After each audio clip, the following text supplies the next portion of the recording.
Ada lagi bapak-bapak, 5 orang mereka mencuri sawit 3 janjang. Setelah digabungkan berlima dapatlah 20 janjang. Diguling-gulingkan lewat sungai. Tertangkap jam 5 pagi, tertangkap. 3 lari, kedapatan 2. Janjangnya 20. Diperiksa, diborgol tangannya oleh pihak pengamanan kebun. Karena itu saya tertarik tadi, lawannya pihak kebun ini. Karena kebun ini begini, nanti saya jelaskan ya. Supaya nyambung dulu kelompok tani ya. Dia periksa, seolah-olah dia polisi penyidik. Diborgol pula lah kawan ini, yang 2 orang ini. Baru ditanya, dari jam 6 pagi sampai jam 6 sore. Setelah diborgol, diperiksa, bawa flash disk, diantarlah ke Polres Raya. Diserahkan flash disk itu. Datang polisi di kopi saja, selesai, take it. Tak ada lagi pertanyaan, supaya gampang. Bukan? Berapa kerugiannya Pak Kapolsek? Kapolres? 1.800.000. Berapa orang yang nyuri? 5 orang. Berbisik-bisik kawan ini. Kalau cuma 20 janjang, polisi besok tolak ini, karena di bawah 2,5 juta. Berkomplotlah orang Abdel ini. Diambilnya traktor, diisi jadi 75 janjang, yang kalau dihitungkan jadi 3,5 juta. Udah lewat 2,5 kan? Bawa. Udah diperiksa, pada saat terakhir mau lihat barang bukti, dibawalah yang 2 ini ke truk tadi. Ini sawit yang Bapak curi Bapak? Iya. Tapi yang saya curi 20, bukan 75. Yang sini bilang, enggak 75. Enggak, saya 20. Goyang polisi, oh mana yang benar? Lalu dia, orang istrinya, yang tadi ibu bapak-bapak tadi lapor ke rumah saya tadi, yang Bang Khalid tadi itu lagi. Dia telepon lagi saya, Pak, mohon arahan. Apa itu? Kalau pelapornya bilang 75, tapi yang terlapor ngaku 20, tidak ketemu, gimana itu? Oke, sekarang ditahan tidak? Udah jam 9 malam. Kasih tahu sama kasat reskrimnya, suruh pulang kau yang jam ini, dan minta besok olah TKP untuk membuktikan berapa yang benar. Cocok kan? Jadi kalau lawyer kau bilang, biar jelas. Oke. Turun saya dari Jakarta. Ayo kita olah TKP. Datang lagi polisi, datang orang Abdeli. Yang pertama apa? Nggak ada yang tahu satu pun di mana TKP-nya, karena semua sawit ribuan hektar. Oke, Pak polisi tadi gampang, main testing, ngecek, plak, teken masuk, tahan. KPK ya aja masuk deh. Padahal kalau mau menyita barang bukti kan harus dilihat di mana, berapa banyak, lokasinya di mana, gitu kan? Pasti kalau menang lah kau pra-peradilan itu. Oke? Nah sampai di situ datanglah, datang. Lebih rame olah TKP pencurian sawit yang 20 janjang ini daripada pembunuhan artis-artis cantik di Jakarta. Karena yang datang 3 kampung. Semua datang kan, wah ada apa?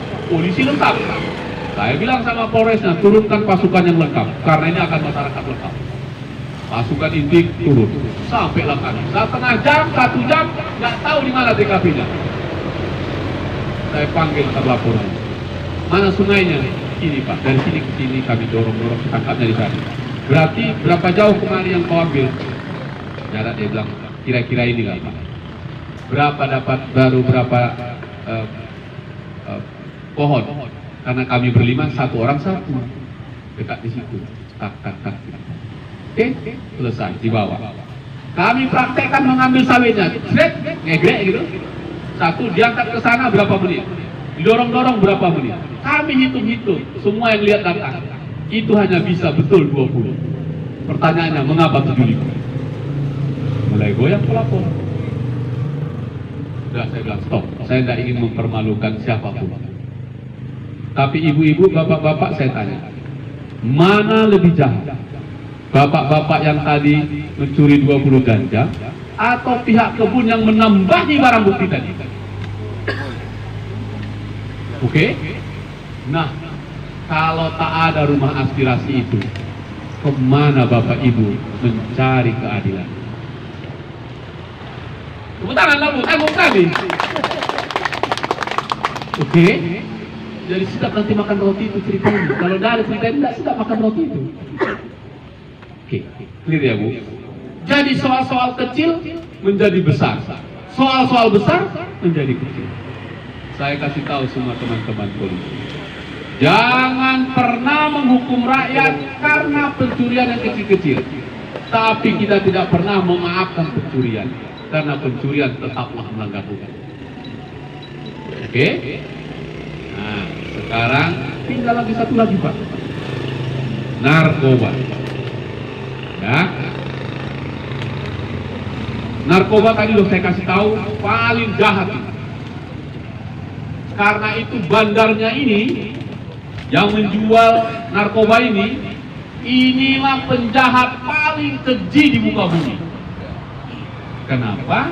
Karena dia kaya raya dengan cara melanggar hukum, juga mengorbankan anak-anak manusia. Korban kan? Ya, Ustaz, korban. Kita sepakat, bandarnya, pengedarnya, Pak Polisi tangkap itu. Hukum mati bila perlu. Miskinkan dia, karena harta kekayaannya dari sumber yang tidak halal. Di atas penderitaan masyarakat kecil, yang tadi aku sebut sampai di Pasu. Kemarin 3 yang sudah kami ambil, 3-tiganya super sehat. Saking super sehatnya, ditanya apa, dijawab apa. 3, kami bawa ke rumah rehabilitasi. Nah, kalau si bandarnya bisa atau harus ditangkap oleh teman-teman Pak Polisi, masyarakat kan korban. Korban itu orang sakit. Orang sakit diapain, Bu? Diobati. Kenapa dipenjara? Teman, saya ulang. Bandar jelas. Siapa korbannya yang beli barang itu? Pakai hemat 50.000, 120.000. Korban dia. Korban sakit. Orang sakit diobati, bukan dipenjara. Mengapa dipenjara semuanya? Ibu, Bapak lapor ke rumah aspirasi. Kita koreksi aparat penegak hukum ini. Oke, orang sakit kalau diperiksa, dipaksa, apalagi masuk penjara, itu melanggar hak asasi manusia, melanggar konstitusi, melanggar undang-undang. Mari kita ambil penjelasan, ya teman-teman semua yang mau jadi rumah aspirasi, dapat pemahaman. Si Rudi ketangkap polisi menggunakan paket hemat 150.000. Nama Rudi. Sorry. Contohnya ini ya kan. Makanya kok tunjuk dulu ada jadi kona dia. Sorry yo. Namanya ini. Mobil Verena. Anggap aja itu. Yang sana itu banyak Rudi ya. Banyak kali. Nama terkenal itu ya kan. Nama artis. Si Rudi menggunakan paket sabu yang 150.000, ditangkap Pak Polisi, langsung dibawa, ditahan. Oke, tadi ingat tadi, pengguna adalah korban orang sakit diobati, bukan dipenjara. Masuk dia duduk. Rudi, iyo. Kau ngisap, kau make? Enggak. Kau make? Enggak. Kau make enggak? Iya, tapi cuma yang pakai 150.000. Oke, ngaku dia. Oke, mana KTP taruh? Tukak nama, gang. Lengkap, ini betul. Pertanyaan kedua, apa jawab? Kalau buat BAP, pertanyaan nomor 2 apa? Apakah saudara dalam keadaan sehat? Dijawab apa? Iya. Semua pengguna adalah orang sakit. Tapi kulihat senyum-senyum, mentalnya yang sakit. Jadi semua pengguna, korban, orang sakit di BAP secara salah. Karena dipaksa, sehat. Padahal sakit. Sampai ke jaksa, sampai pengadilan sidang, datang hakim. Saudara Rudi, baik, yang mulia. Saudara sehat? Oh, senyum. pasti sakit, pastilah orang belum diobati. Oke, tetap sakit. Nah, di sini kenanya ini. Mari kita lihat teman-teman, Bapak Ibu sekalian, kami yang belajar hukum ini, Ibu, kalau nanti anaknya disekolahkan hukum, kayak si Jamal, Ruli, dan kawan-kawan ini, tujuan penegakan hukum dilakukan oleh negara adalah, kata dosennya. Oke, apa itu Pak dosen? Harus. Apa itu?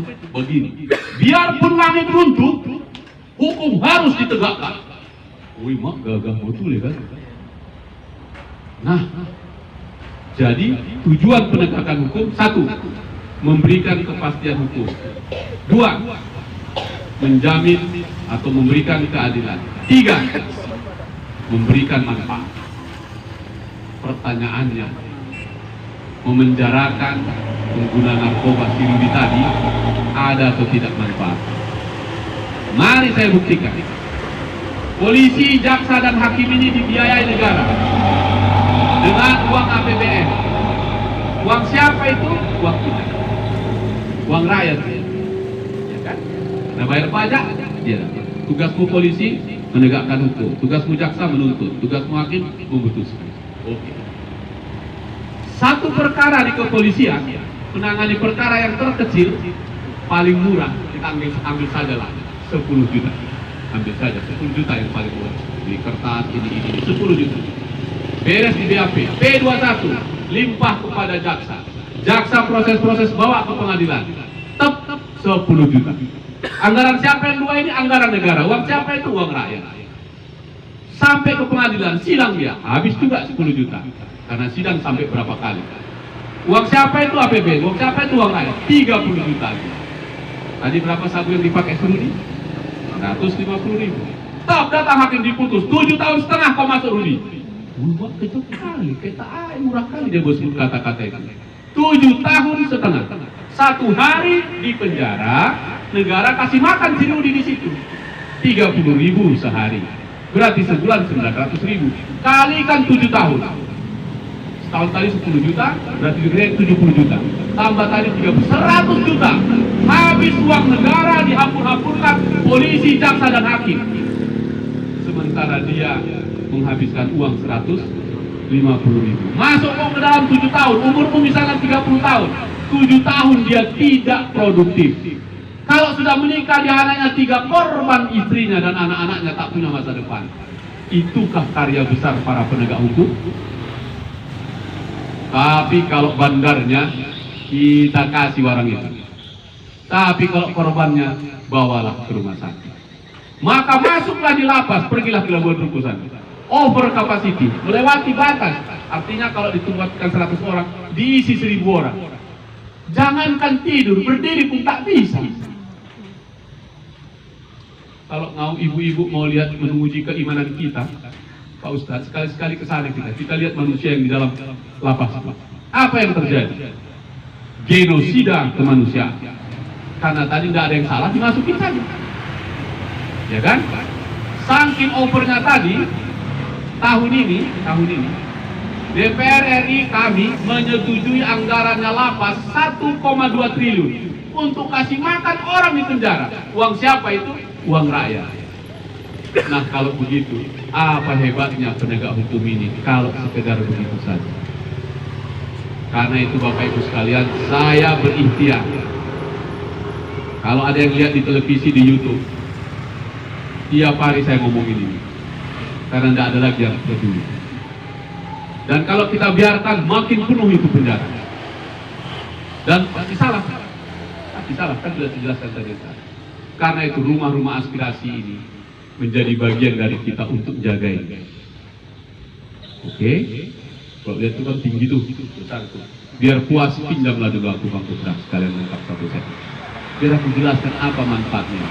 Dan yang kita lakukan mengkoreksi ini, memperbaiki sistem ini. Kita tak ingin menyalahkan. Tapi faktanya itu, untuk apa kita kasih biaya dipakai polisi, jaksa, dan hakim kalau hanya untuk nangkapi kalau kira-kira ayam yang sudah prehok itu. Tidak ada hebatnya Pak polisi, jaksa, dan hakim kalau memenjarakan yang kayak gitu. Tapi kalau kau tangkap si Sambo, kau tangkap juga Teddy Minahasa, kau tangkap itu baru benar. Tepuk tangan aja. Tapi Bapak Ibu sekalian, tidak bisa kita biarkan polisi sendiri. Harus sama-sama. Tugas mereka menangkap bandarnya, tugas kita menjaga kampung kita. Kalau kita udah jaga di sini, nggak berani datang bandar itu. Oke? Nah. Jadi, saya teruskan. Saya anggota DPR di Komisi 3. Belum kalian pilih aja, sudah datang. Teruskan itu kan diselesaikan. Nah, mendengarkan ini aja belum pernah kalian nah. Berapa SKS nih kalau kuliah jemaah? Tak bayarinya. Yo kan? Dan teman-teman saya polisi ini nggak usah kalian takut mereka, nggak usah. Karena itu tugas mereka, mitra saya. Ya, kalau ada polisi yang nakal, ada yang jahat, jauh lebih banyak polisi yang baik hati. Ingat. Makanya tadi kalau kuliah tadi bagian sana pakai topi gitu, itu bilang tadi, Sambo bilang gitu. Karena memang topinya Sambo itu dia tadi propam. Jadi di polisi kalau disebut propam, polisinya polisi lah orang ini, topinya itu biru. Untunglah udah agak kabus-kabus sedikit sih kan. Karena udah 14 tahun belum diganti. Oke?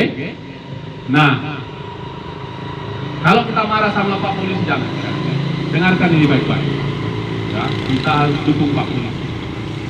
Lebih baik negara ini 60 tahun lamanya semua polisinya bobrok daripada satu hari negara ini nggak punya polisi. Enggak, nanti saya minta teman-teman setelah ini selesai, mereka berdelapan kita minta berdiri di situ, foto kita habis itu semua nyala media dan kasih dukungan penuh kepada polisi. Tetap semangat Bapak Polisi, sebab yang rusak itu hanya beberapa orang. Kalian tetap menjaga batubara. Oke, jangan kalian sama ratakan semua. Satu disambung, nggak ada yang lain. Satu Teddy Minahasa, nggak ada yang lain. Kalau Pak Abdi baik hati, rumah PA, rumah PA baik hati. Oh, Pak Siregar baik hati, Pak Siagian baik hati, Pak Banguncong baik hati. Siapa lagi? Pak Kapolres Joseph baik hati. Semua baik hati. Tapi kalau Sambo dan bela-bela ya, memang udah parah dia cuma kita bilang kan. Nah, jadi itulah ingat tadi ya. Lebih baik negara punya polisi selama 60 tahun bobrok semua daripada negara satu hari tak punya polisi. Udah ya? Jadi jangan kalian hari ini awas kalian ya, kalau kalian marah-marah polisi ya. Si Sambo boleh, polisi tidak boleh. Polisi kan institusi yang besarnya, yang di dalam orangnya. Kenapa mereka tergelincir? Sekali lagi, kekuasaan selalu digoda. Oke, lihat barang itu narkoba ini tergoda juga. Karena 1 kilo 1 miliar, jual 5 kilo 5 miliar, cuma 5 menit. Siapa yang tak mau? Sudah, kebetulan ketangkap. Banyak yang ketangkap, banyak kali lah. Apa saja dia kan? Hah, apalagi yang di pantai-pantai nelayan itu. Pak Rizal Panjaitan dengan segala hormat saya. Alai Pak Panjaitan satu lagi. Mantan polisi yang mengabdikan dirinya untuk tetap memberikan pelayanan keadilan bagi kita semua. Jadi siapapun kita. Nah, sekarang saya ingin kasih tahu. Jadi kalau gitu apa gunanya kami punya wakil rakyat Bang Hinca? Kita berani klaim? Tak berani lah. Dalam bahasa batu bako, aku itu menyuruh yang kau punya kau wakil kau di Hinca. Ada deking rakyatku. Saya ulang. Ada deking rakyat itu. Ada tempat mengadu, ada bentengnya. Tak suka-sukanya polisi lagi sama kita. Tidak? Tapi jangan pula gara-gara itu sudah kawan Bang Hinca, suka-suka klaim. Apa kau polisi? Itu namanya si Panggaron, nggak boleh itu. Jadi ada wakilnya, ada yang diwakili. Supaya nggak jauh kali datang ke Jakarta kalian ngadu ke saya di Batubara ini, datanglah ke sini. Seandainya ini di Tanjung Tiram jauh juga. Adalah Bang Rizal nanti. Seandainya ada lagi yang di mana lagi itu yang paling jauh itu? Pak Gurawan sama itu yang hasil kelapa terbaik dari batu bara. Ujung kubu, udah ujung kubu pula, itu yang paling jauh. Tinggal 500 perak lagi naik becak sampai ke bulan. Makin jauh. Macam mana mau datang? Nggak bisa. Maka siapa rumah aspirasi itu rakyat itu sendiri. Kang Jamal, kalau Pak Ustadz mau bikin di rumah, semua kita. Untuk apa? Untuk menjaga rakyat tadi itu supaya tidak bisa masuk narkoba.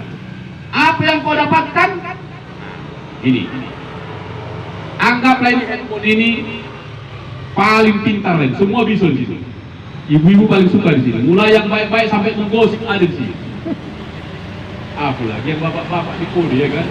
Bak Ombul, orang batu bak oli, Bak Ombul, mulai Putin perang Rusia sampai Ukraina, hafal dia. Padahal lupa kopi belum dibayar. Ini dia. Semua bisa di sini. Pintar dia. Inilah rakyat itu. Oke? Tiba-tiba mati di padam ini kalau tak ada baterainya. Mati. Orang Batak bilang mito. Selesai. Kita kuburkan. Agar dia bisa hidup lagi rakyat ini, dia cari colokan Pak. Kecolokan listrik. Baru mengalir listrik itu hidup lagi dia. Nah listrik itulah yang kita sebut negara. Ya kan? Ini rakyat, itu negara. Siapa anggota DPR-nya? Tabelnya itu. Tabelnya itu kan itu. Jadi Bapak Ibu semua yang selama ini kalau datang kami anggota DPR, kan begini cakap kalian sambil mengenceng. Apa tuh? Woi anggota dewan hebat kali kau. Tak hebat kau. Apa banyak? Kenapa Bu? Iyalah, jalan rusak di depan rumahku tidak bisa kau perbaiki itu aja tak bisa. Apa kau? Emang anggota DPR kontraktor yang tukang perbaiki jalan? Tidak. Cuma kabel tadi yang menyambungkan lidah itu, yang mencakapkan kepentingan kita itu. Kira-kiranya gini lah. Bapak dan Ibu tak perlu tahu siapa peniup trompet. Yang penting suara nyaring dari trompet sampai jauh ke istana. Siapa yang bicara? Si tukang kabel. Siapa itu? Si Hinca. Wakil klien yang belum klien pilih kemarin itu. Sodap kali jembaknya kan. Ini kalau nyubit banyak ini. Kalau nyubit dikit sakit. Ini nyubit banyak, panjang. Oke? Yang cuma kabel saja. Nah, kalau begitu, pertanyaan di awal tadi, Bang Hinca, kalau begitu apa untungnya aku pilihkan? Apa untungnya kami punya wakil rakyat? Dengarkan baik-baik. Kalau ibu-ibu, bapak-bapak, kawan-kawan semua tidak bisa beli minyak wangi, jangan sakit hati, jangan frustrasi, apalagi hendak bunuh diri. Jangan. Berteman saja kepada penjual minyak wangi, kau ikut wangi. Nah, tepuk tangan Pak. Jadi barang siapa masyarakat yang tidak punya wakilnya dan tidak punya bisa menyampaikan masalahnya, yang salah bukan wakil rakyatnya. Rakyatnya kenapa nggak menyampaikan isi hatinya kepada si tukang kabel tadi? Oke? Jadi kemana perginya? Ke rumah aspirasi. Di mana Bang rumah aspirasinya? Di hatimu. Boleh di rumahku Bu? Boleh. Kan aku nggak ngerti, nggak apa-apa. Sebab kalau kau taruh di situ, berarti kantorku yang di Jakarta ada di kampung ini. Katakan, siapa namamu Bu? Ibu apa? Bu Rohani. Di mana rumahmu? Dusun Nangka. Bayangkanlah di Dusun Nangka itu rumahmu. Hari ini yang bagus dan cantik itu. Ya. Ada anakku perempuan. Ada. Udah mau menikah belum? Masih sekolah. Pada waktunya akan datang sang pangeran melamarnya. Yo kan? Gara-gara nanti rumah aspirasi, kalau orang Batak bilang sinamotnya, uang sinamotnya naik tajam. Karena tadi angka ada bikin anggota DPR. Jadi puluhan ini kita sama Pak Hinca. Iya. Jadi, Pak tak cukup di kantong. Pulang dulu Bapak. Kalau ganti bayar. Kalau kau tak habis ini. Hancur. Oke? Nah, dengan gambaran seperti itu asik toh. Karena itu sederhananya. Apakah rumah aspirasi Bang Hinca yang mau aku pakai ini harus kucat, harus kurapikan, harus kudandani? Enggak usah. Semakin alami itu semakin bagus. Gimana kalau di ladang? Harus dibuat juga. Karena keadilan tidak hanya di pengadilan dan di kantor polisi. Di ladang pun keadilan banyak yang hilang. Maka sederhana aja Bu, saya siapkan ini. pelangnya. Bu Rohani. Coba pegang ganding sebentar. Agak tinggi dikit, no? Jangan menjadi, bisa dilihat. Nah. Kau pegang gitu sampai pagi joget-joget ya. Inilah ronde yang ke-8. Oke, lihat ya. Simple, ringan. Coba lihat ini. Tadi udah disebut Jamal ini. Sampaikan aspirasimu kepada wakilmu. Siapa wakilmu? Si Hinca. Ini namanya lengkap kali, panjang kali namaku. Dr. Hinca IP Panjaitan 13 SHMH ACTS. Panjang kali, ini pun disingkat ini. SH, si Hinca, MH, memang Hinca, ACTS, asik cakap-cakap saja. Anjir kali Ustaz Tiba, habis. Hah? Sebentar nih. Pernah kita nonton kawannya anak kita nonton film Teletubbies. Kalau habis orang itu bertengkar apa ujungnya? Berpelukan. Ah itulah resolusitas. Oke, bergampang. Program pertama. Kerja siapa ini? Kerja negara. Siapa negara? Polisi. Jadi kalau kita pakai ini kita bantu negara, kita bantu polisi supaya nggak masuk narkoba di kampung kita. Ya kan?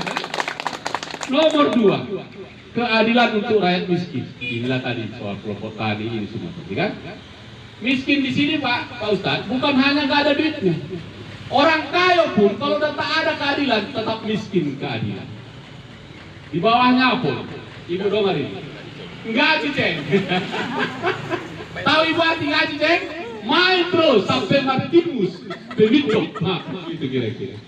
Oke? Nih. Mana bahwa buktinya kalau ini ibu pasang anggota DPR. Ada logonya DPR RI MPR RI. Jadi kalau kami sidang di parlemen di Jakarta, demo mahasiswa dipimpin si Jamal dari Batubara, yang jaga itu BRIMOB, tentara, polisi, banyak jaga kami. Karena apa? Karena itu objek vital. Di situ ada 575 pejabat negara lagi rapat dengan Polri. Harus dijaga. Simbolnya apa? DPR. Jadi kalau ada rumah aspirasi, ada simbol DPR di situ, ada si Hinca sedang ada di situ. Polisi harus menjaga rumahmu. Naik NJOP rumah kalian. Kalau ini habis lagi tadi, habis itu sudah selesai ya di situ. Nah, kita pasang itu di mana? Di depan kantor kayak gini. Kalau ini kan kantor, depan rumah. Lewat dari situ rumah. 10 rumah di sini, 20 rumah semua pasang. Datang narkoba mengengkol keretanya. Oh enggak jual, wih, gawat. Berpisah lagi balik, gawat, lari dia. Dia nggak akan tinggal dia tinggal lari saja. Tak jadi lagi masuk orang enggak jual narkoba.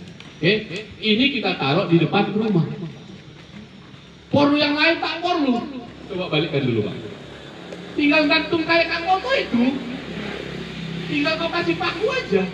Tapi banyak juga yang ibu-ibu minta Ustaz, bisa nggak aku taruh di kamar tidur ini? Katanya, ayo Pak, aku ya jangan, itu di depan rumah.